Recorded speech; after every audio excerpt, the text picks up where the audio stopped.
सोलापूर जिल्ह्याचे पालकमंत्री चंद्रकांत पाटील हे प्रथमच रविवारी सोलापूर दौऱ्यावर आले। सायंकाळी 8:30च्या दरम्यान त्यांच्या शासकीय विश्रामगृहावर आगमन झालं।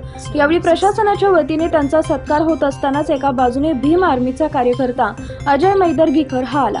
त्याने भारतीय जनता पार्टीचा निषेध असो अशी जोरदार घोषणाबाजी केली आणि पेनमधील काळी शाई फेकली। तसेच काळे झेंडे दाखवले आणि खासगीकरण रद्द करा अशी मागणी करताना बंदोबस्तात असलेल्या पोलिसांनी त्याला तात्काळ बाजूला ढकलत ताब्यात घेऊन पोलीस स्टेशनला रवाना केले। बीजेपी सरकार मुर्दाबाद, खासगीकरण बंद करा, खासगीकरण बंद करा, खासगीकरण बंद करा, खासगीकरण बंद करा, खासगीकरण बंद करा।